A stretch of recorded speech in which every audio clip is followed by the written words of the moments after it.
A partir do momento que o cara não quer, né, Éder, eu acho que o Rames é um caso de um. Muitas vezes você contrata um jogador com uma expectativa, às vezes ele é um fracasso quando não dá certo, né? Às vezes ele é um fracasso econômico, às vezes ele é um fracasso esportivo.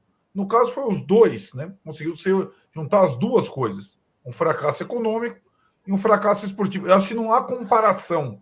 Muita gente, a Daniel Alves. Daniel Alves não foi um fracasso esportivo, né? Ele jogou a maioria das partidas, era titular absoluto lá do Diniz, foi campeão paulista, não tem comparação. Bem ou mal, o cara comprometido, profissional. Exato. Aí as coisas, as besteiras dele depois e tudo mais, ou o projeto olímpico dele, aí a gente pode analisar. Mas ele, no São Paulo, ele jogou não sei quantas partidas. O Ramos não jogou, não quis nem bater pênalti. Aí, meu velho, aí fica difícil. Eu dei até uma caída aqui, eu tava falando que na Copa América a gente descobriu que ele corre, né? Porque eu tava lá na arquibancada e deu para ver ali, né, que ele sabe também se dedicar quando ele quer, né? Só que ele não queria. Inclusive a gente estava tentando até levantar nomes que tiveram tanto destaque quanto o Rames em Copas do Mundo e vieram jogar no Brasil. Talvez não tanto destaque, porque o Rames teve muito destaque na Copa do Mundo, mas nomes que se destacaram em Copas e vieram jogar no Brasil e também foram um fracasso. E a gente conseguiu lembrar do Bryan Ruiz no Santos. Fora isso, quem veio, pelo menos jogou. Conquistou alguma coisa, né? O Forlan no Inter foi bem, foi campeão gaúcho. Enfim, a gente teve outros nomes que vieram, mas acho que talvez nenhum. Rames e Bryan Ruiz, talvez sejam os mais fracassos assim de jogadores de Copa do Mundo que vieram para o Brasil. Eu vou colocar o nosso jogador misterioso e eu queria que o Cinho também falasse sobre o Rames Rodrigues. Jaiminho para ele, viu? Essa saída de Rames Rodrigues, tinha alguma coisa para fazer ainda, Elcinho? Ou era isso mesmo, rescindir, bola para frente, vamos procurar outro jogador? Cara, eu, na recusa dele de ir para BH na Supercopa do Brasil, eu já colocava ele para treinar às 7 da manhã, às 7 da noite, com todo respeito já, porque a partir do momento que você se recusa a viajar com o grupo, sofreu dar risada com o grupo, independente do seu momento, chega um ponto que ou a gente tá junto ou não tá. Naquela recusa para BH na Supercopa do Brasil, eu falei assim, então, querido, 7 da manhã vai ter um cara aqui para te dar treino físico e 7 da noite é musculação. Cada falta sua serão descontados o equivalente a 50 mil por dia. Cabe o senhor decidir se o senhor vai querer receber ou não. Jogador se coça, tá aí o Renan para não me deixar mentir, quando mexe, ou tira ele de campo e aí ele fica brabo, mas num determinado ponto ele aceita, porque tipo, a partir do momento que ele entende que o treinador não gosta dele, que coisas acontecem, ou que ele mesmo tá mal, ele fala, dia 5 tá aí, eu recebo, faço um churras, dou um rolê com a minha família e tá tudo certo. Mexeu no bolso, malandro, aí é brabo. Aí a casa cai, aí os negros começam a ficar irritados. Então, cara, mexeu no campo, ele não se incomodou, mexe no bolso, duvido que ele ia estar na praia jogando fute-mesa com aquele sorrisão lá. E, cara, é isso, com relação ao Rames, é isso. Boa. Eu até ia perguntar, mas acho que o senhor deixou claro de quem que é a falha nesse caso. Se é do técnico que não coloca para jogar, se é do jogador que não tem comprometimento, se é da diretoria que não fez isso agora que o Lucinho explicou, mas acho que é um combo, né, de tudo, né? Cada um tem a sua parte de culpa. Mas vamos falar do jogador misterioso. Eu acredito que é um jogador difícil, hein? Não sei se alguém já matou aí. Colocaram camisa verde aqui para dar uma despistada. Me dá uma dica aí, Éder. Vamos ter 3 dicas. A primeira dica é que tem dupla nacionalidade, ele é brasileiro e francês. Ele adquiriu dupla nacionalidade. Tá? Então essa é a primeira dica. Não colocamos com camisa do São Paulo, colocamos com uma camisa de um clube francês, que ele jogou lá na França. Então tá aí a primeira dica. Vamos ver depois se o chat já vai acertando. Eles não querem que a gente acerte mesmo, não. Rapaz, tá vendo, cara? Cara, eu acho, eu tenho só pela camisa, eu tenho um palpite pela camisa dele, bom, enfim, é a minha única ideia, né? Vamos continuar e depois a gente parte para os palpites aí. Vamos pegar pelo menos mais uma dica. Vamos falar do Zubeldia utilizando, ou melhor, não utilizando as categorias de base, que até foi assunto na última coletiva dele. E eu, inclusive, ele fez uma matéria hoje lá no UOL sobre... Ele falou que ele é um expert, né, em revelar jogadores, em trabalhar com a categoria de base. Eu levantei lá 17 jogadores que passaram pelas mãos do Zubeldia aí no começo de carreira, ou que ele revelou, ou que ele colocou para jogar e firmou os atletas aí no começo de carreira. Entre eles, acho que o mais conhecido é o Depou, né, campeão do mundo aí pela Argentina. O ponta, o Sálvio, que jogou no Benfica, tá no Boca Juniors, é um dos outros mais conhecidos. Mas o que vocês acham sobre Zubeldia e utilização de categorias de base? Chegou no meio do ano, não está utilizando tanto quanto deveria, ou ele está certo? Qual que é a opinião de vocês sobre a utilização da categoria de base? Bom, posso começar rapidinho?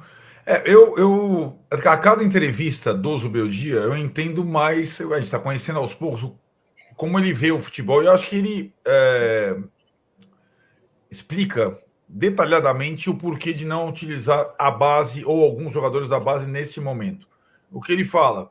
É necessário planejamento. Eu cheguei com as 3 competições em andamento, sem muito tempo para treinar, para mim lançar jovens não é na emergência, é um plano, né, até para você não correr no meio do caminho o risco de queimar esses jogadores. Foi o que eu entendi das respostas dele. Foram 2 perguntas sobre a base. Tem uma coerência para mim, Éder. O momento ideal para você lançar jogador de base na temporada brasileira, com a configuração atual, é durante o estadual, né? Que você tem 12 rodadas de classificação, você não está com o pescoço a prêmio, não é? Então, assim, o time tem tempo para o jogador e o time tem tempo para oscilar, para algum tropeço, tá, né? Isso não foi feito no São Paulo nessa temporada. Talvez o Dorival fizesse, se ficasse, mas ele não ficou. Entrou o Carpini já com uma faca no pescoço e o Carpini não utilizou a base. E quando o Zubeldia chega, o São Paulo estava em último ou penúltimo no Brasileiro, tinha perdido a estreia da Libertadores e assim é. E acho que nesse momento da temporada, com mata-mata da Copa do Brasil e da Libertadores, com o Brasileirão no segundo turno, ou o cara está muito pronto e é muito diferente, ou, como disse o Zubeldia, acho que é a outra dica da entrevista, ele prefere tentar reabilitar jogadores que já deram alguma resposta consistente e que estão, por um motivo ou outro, fora de forma, fora de ritmo, fora de oportunidade. Ele fala do Rafinha, do Rato, do Nestor. Então, na cabeça dele, tem muita gente na frente da fila do que lançamento de jovem. E aí, acho que por último, tem a terceira situação. Não sei se promessa, mas a indicação que a diretoria ia trazer pelo menos 2 ou 3 reforços. E foi a diretoria do São Paulo que colocou na mídia os nomes de Alexandro e Thiago Mendes, certo? Não fui nem eu, nem o Éder, nem o Renan, nem o Wilson. Quando você fala que você vai trazer um lateral esquerdo pronto e um volante pronto, e fala isso para o treinador, ele fica esperando isso, certo? Até agora ele recebeu um jogador. O Paul Fernandes, que você vai falar, Éder, era o único pedido particular do treinador, já que o Thiago Mendes estava enroscado. Então, eu acho o discurso do Zubeldia coerente. A gente pode discutir se, como não vem ninguém, não tá lá, se na emergência ele poderia ter colocado algum jogador da base, ou pode colocar algum jogador da base. Mas acho que isso é uma outra discussão. Só estou entrando no discurso dele, que para mim, nesse momento, é coerente. O que você acha, Renan? Eu concordo, né? O discurso dele é bem coerente e eu concordo com a opinião dele, com o que ele pensa a respeito de lançar jogadores da base. Os únicos que ele tem utilizado são os que são da base do São Paulo, mas já estão na equipe principal há já algum tempo, 2, 3 anos, alguns, né? Então é só isso que ele tem utilizado.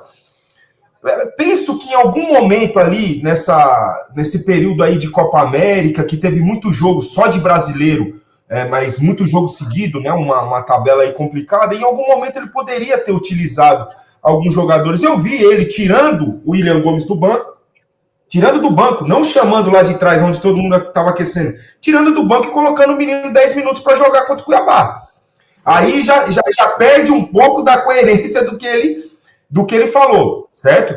Mas eu concordo que o lançamento do jogador tem que ser muito bem feito. Por exemplo, nós temos hoje uma entre aspas, pelos números, a gente pode chamar de uma joia na base do São Paulo, que é o Rian, né, que é o Rian Francisco.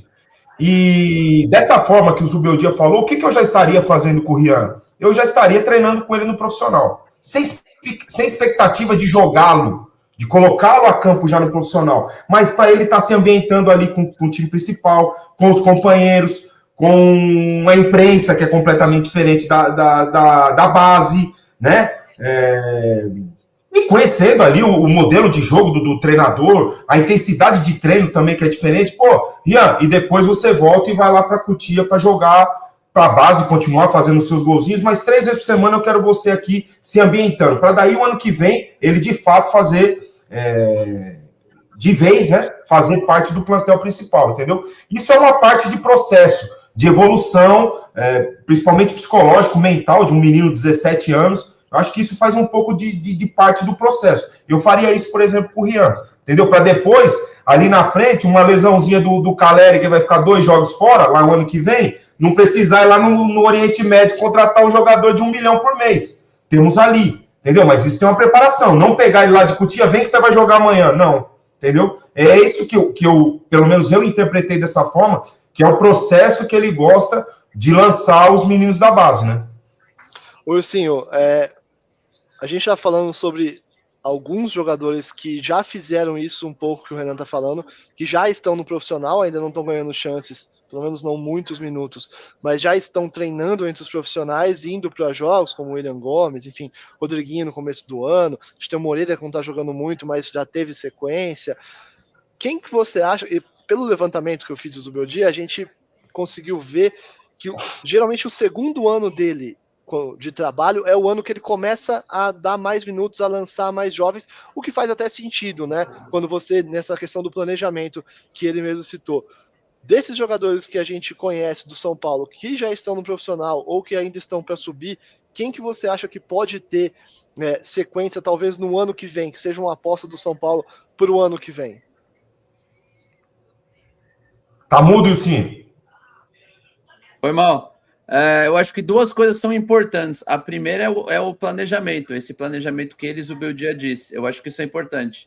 O fato de você poder se programar a trabalhar com o menino da base, dar uma certa referência para ele, como o Renan disse, traz profissional, mostra a metodologia, vê que as coisas são diferentes. Eu acho que isso é muito importante.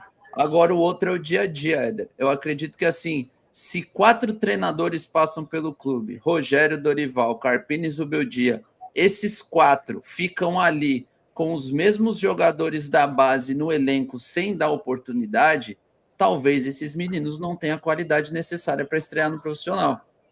Talvez eles não estejam prontos ainda, eles não estão... Aí entra essa história do tá atrás na fila. Tá atrás na fila por quê? Porque não tem a qualidade para estar ali.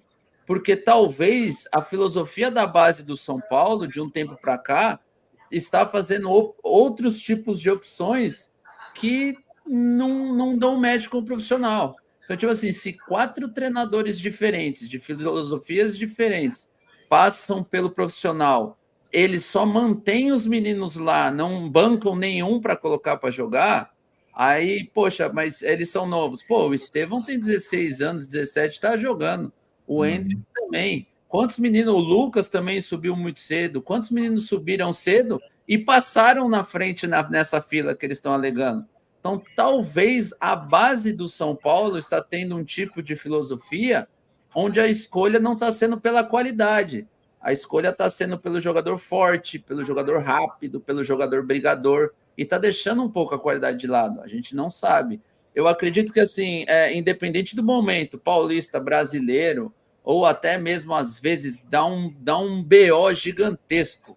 Libertadores, não tem quem pôr, tem que pôr um menino da base, ele tem que ter a qualidade para estar ali à disposição. Como o Renan disse, ele viu o Zubeldia tirando o William Gomes do banco, que teve poucas chances, e desde o começo do ano teve poucas chances, mas numa dessa é a única que ele vai ter. Se ele entra e acaba com o jogo, ele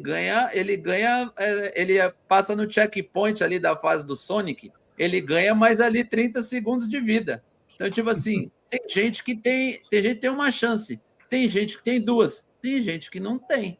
Então, talvez o problema não seja nem o treinador, talvez seja a filosofia da base do São Paulo que está errando na escolha dos atletas.